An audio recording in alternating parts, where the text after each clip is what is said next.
myself.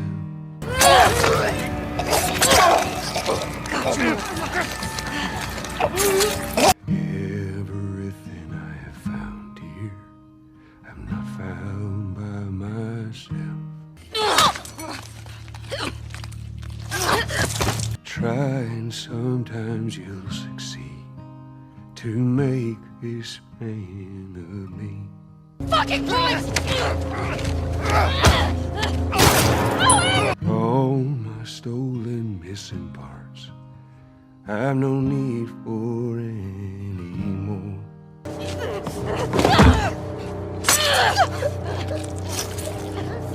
'Cause I believe, 'cause I can see.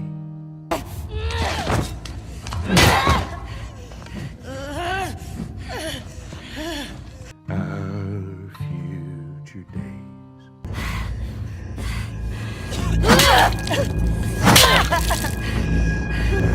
Days of you and me.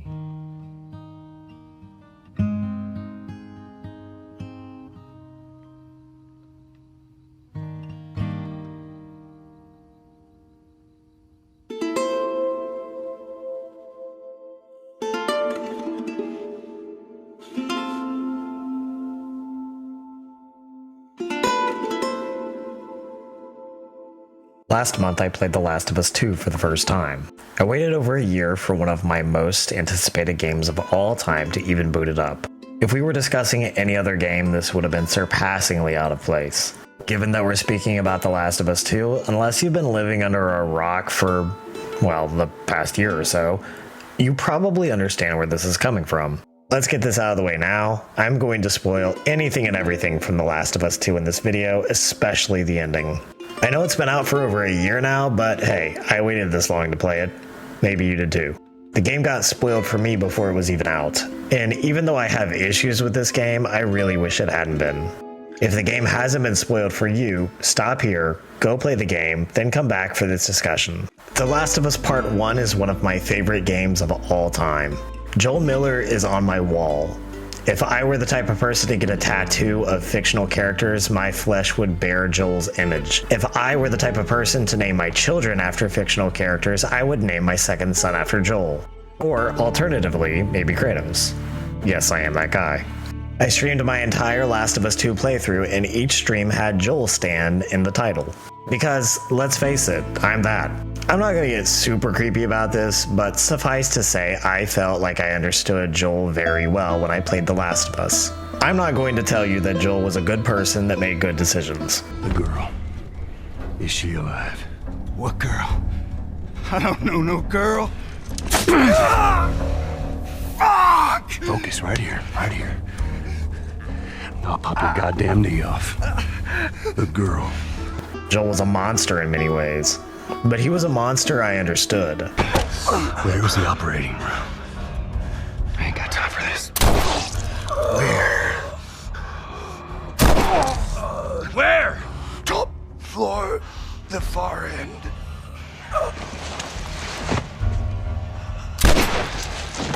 I know why Joel did what he did, and I know because were I in Joel's place, having lived through what he lived through. Shit. Sarah. Move your hands, baby. I know, baby, I know. Listen to me, I know this hurts, baby. You're gonna be okay, baby. Stay with me. All right, I'm gonna pick you up. I know, baby, I know it hurts. Come on, baby, please. I know, baby, I know. Sarah. Baby. Don't do this to me, baby. Don't do this to me, baby. Come on. No. No. No, no, no, please. Please, please, please don't. Please. In facing the choices he faced, I would have made the same choices, and I would not have hesitated. Jesus. What are you doing in here? I won't let you take her.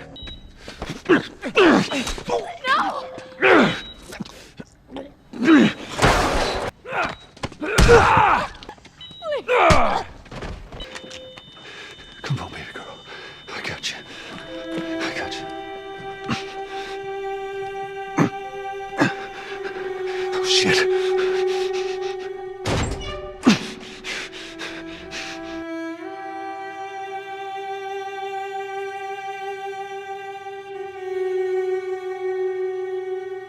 You can't save her. Even if you get her out of here, then what?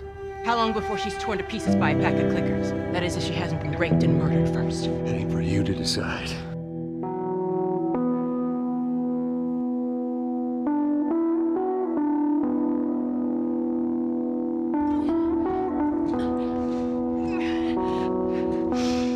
Wait! Let me go. Please. You just come after her. In Joel's shoes, if somehow the Lord gave me a second chance, I would do it all over again. understanding this, you have at least some idea of where I sit with this game and why I am deeply, deeply conflicted. I both hate and love this game. I hate it for what it did to one of my favorite characters in all of gaming. No! Tommy! Get off me! Stupid old man. You don't get to rush this. Joel, get up. Joel, fucking get up. Please stop. Please don't shoot. Please get up. No!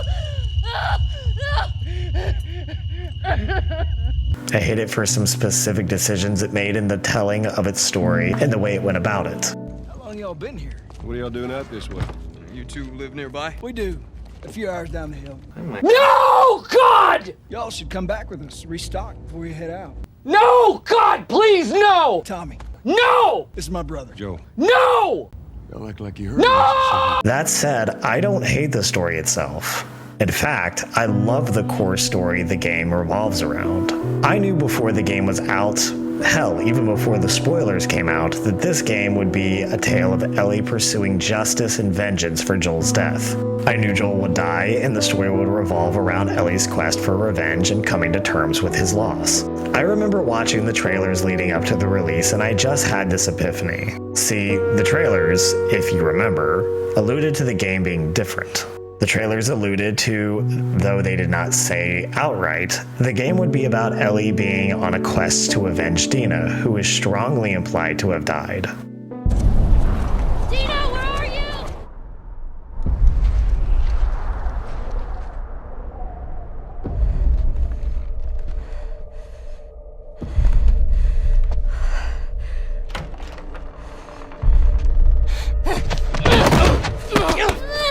Get off me! Please stop! No!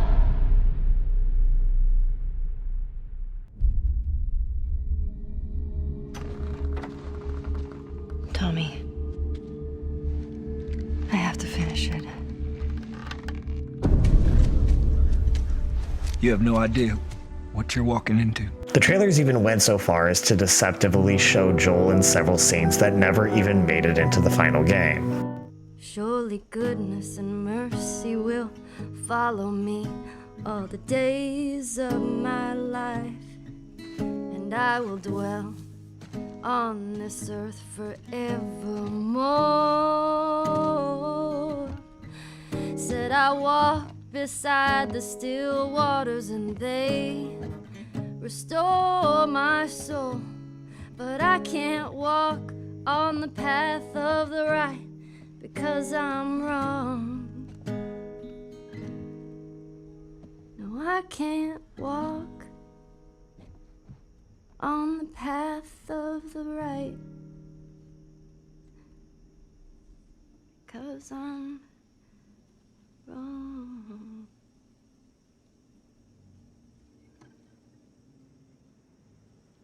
What are you doing, kiddo? You really gonna go through with this?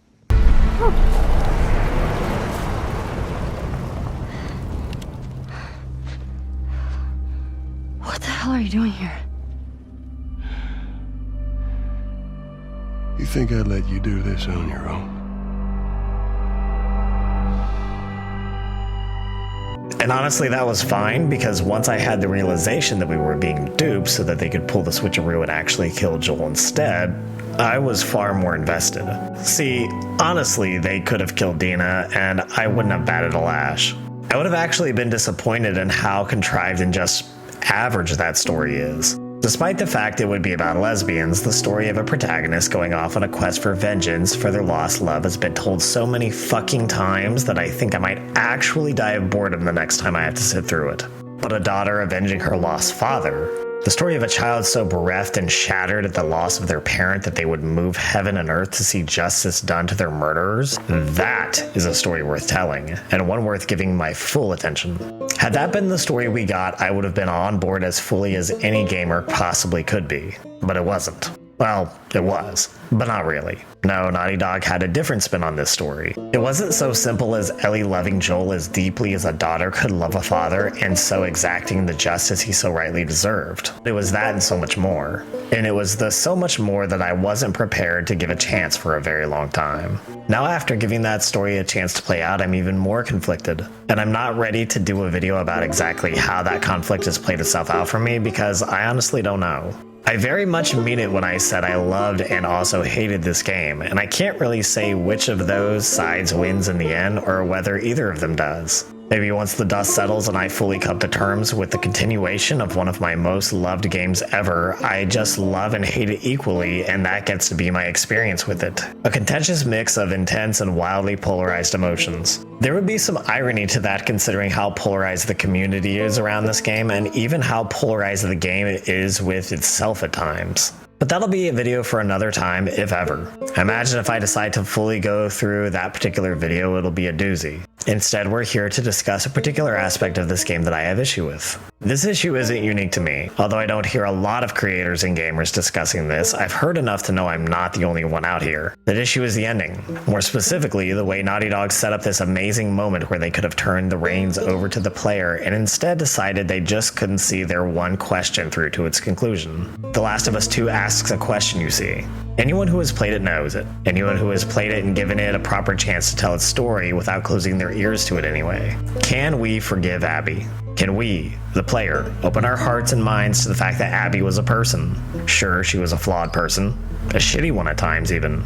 But a person nonetheless. Not some mindless supervillain, but a living, breathing human being with flaws and tragedy and trauma. A life of pain and suffering and rage at injustices done to her that she didn't deserve. We see the ways in which she has endured loss and lived through personally horrible deeds, and sought redemption and healing. We saw her at her best and her worst. She took someone precious from Ellie and from us, but she had her own precious people taken from her too. So, can we do it? Can we forgive? Can we see the humanity in Abby and thus answer with humanity in ourselves? I'm not the first person to recognize this question, and I'm not the first person to see the way that Naughty Dog, ballsy and brave though they were for making this game, ultimately cucked out at the very end. Why aren't you looking at me, Naughty Dog? Naughty Dog, look at me. You're going to let me choose, right? Like whether or not to actually kill Abby, or whether to chase her to Santa Barbara in the first place, or fucking something, anything? You're going to let me explore these themes on my own, right? You're just a bigot that hates lesbians. DJ Peach Cobbler made an excellent video exploring this question, and if you aren't familiar with his work, do yourself a favor and check him out. He explores this failing on Naughty Dog's part more thoroughly and thoughtfully than I'm going to here. If you have any interest in this subject at all, you owe it to yourself to dive into his video, or any of his videos really. I often feel split about a game offering the player choice in a game's story, but if there's ever been a place for them, it's here. It's right here. The problem is the third act, where the game stops acting like there's any amount of gray area here. What if instead of telling you what to think, the game let you think? That fight on the beach, that was emotionally charged and really well done. I liked both of these characters a lot, but not everyone did. And this game should have let you explore that. You want vengeance? Fucking have some. Here it is. Many see this ending as bold. This shitty little half step where Ellie's only redeeming quality is that she didn't completely drown an emaciated woman who looks like she just crawled out of fucking Auschwitz. I imagine that if you did, you already stopped watching this video, but I see it as cowardly. If this game was bold, it would have trusted its own writing. It would have believed that you understood Abby enough to not want this. Like I said earlier, it lays out all the characters and themes on a table and asks you, what do you think? But it doesn't let you answer. Well, I think, the story's convinced you that revenge is bad and that you're bad for wanting it. Cobbler's video revolves around the lack of choice on the player's part at the end of the game for whether or not Abby gets to live, and how deeply making that choice would have driven home the entire message that Naughty Dog seemed to be asking. The real rub of this whole question is that in order to forgive someone, you have to choose it, not be forced to it. And by denying us the choice, Naughty Dog did just that. Forced mercy whether we wanted to or were ready to give it or not. The lack of choice dulls the impact and any potential meaning in an intensely emotional ending. Any message or lesson here is made hollow by the lack of there ever being any other way to resolve this whole roller coaster of conflict between these two people that finally comes to an explosive head. Worse still, Naughty Dog seems to have forgotten a golden rule. If show, don't tell is the all-important principle of writing, then do, don't show is the equivalent for gaming. At any possible moment, let a player do something rather than showing them that thing. This is the way a player's connection with a game transcends all other mediums, and is perhaps one of Naughty Dog's greatest failures that they didn't remember such an essential element of game design in perhaps the most key moment of any of their games. Here's where we finally get to the aspect of this misstep that I don't see many people talking about.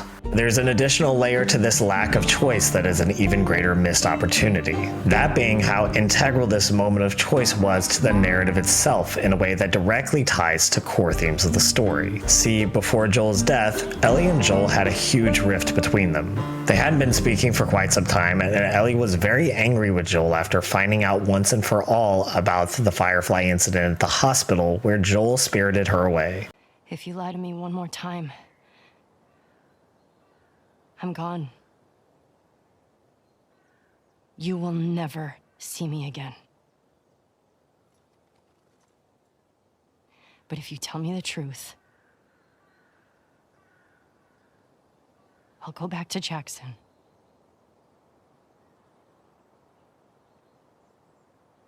No matter what it is.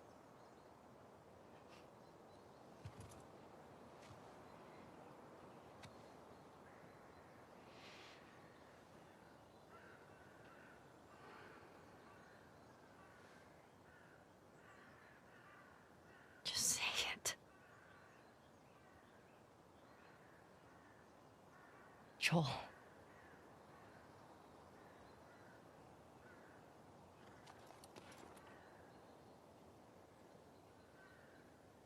Making a vaccine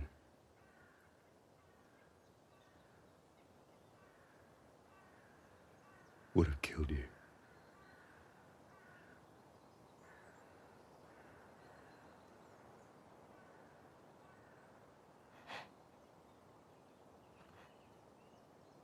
So I stopped them.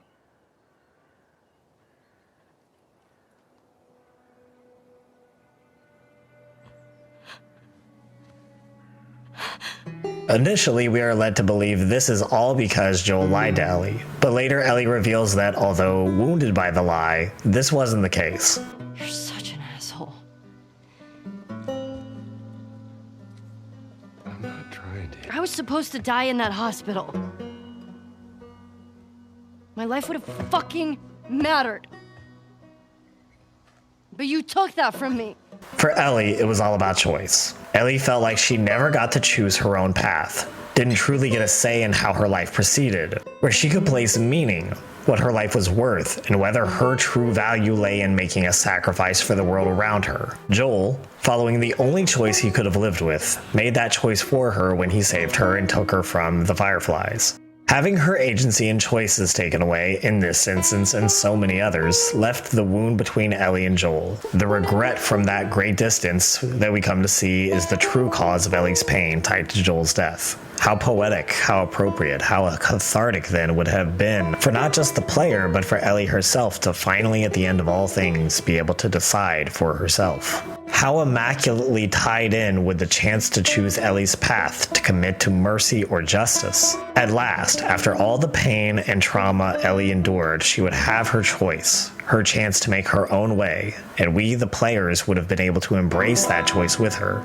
Gameplay, story, and theme, all three tied together in one singular moment. The way things played out, being forced to let Abby go, a big part of me still wishes Ellie had killed her and delivered Joel his grim justice. But were the choice put to me, had I been forced to really look at everything I went through with Abby and be responsible for putting her down? I'm not so sure. By taking the choice away, Naughty Dog delivered me from the one thing that may have stayed my hand: the burden of responsibility. The Last of Us 2 is in many ways a slog through the ugliest parts of people. Ellie and Abby commit such brutality upon one another and the people that they love. In the end, they both lose it all, or very nearly so. Ellie loses more than Abby. At least Abby still has Lev, who in the end meant more to her than anything else. So, of all the things Abby could have held on to, she kept that which was most precious. Ellie's choice was as hard fought for as Abby's redemption. She wanted to choose something in her life, and she sacrificed as much as Abby sacrificed for her new beginning. It's a shame that she, and we, never get to realize the power that moment of choice could have delivered and ultimately failed. We all deserve to make a choice, to decide for ourselves the answer to Naughty Dog's question of whether we could find the humanity to forgive or not, and nobody deserved it more than Ellie herself. Thank you for checking out my video. Despite the critical nature of this video, I really enjoyed The Last of Us 2, way more than I thought that I would.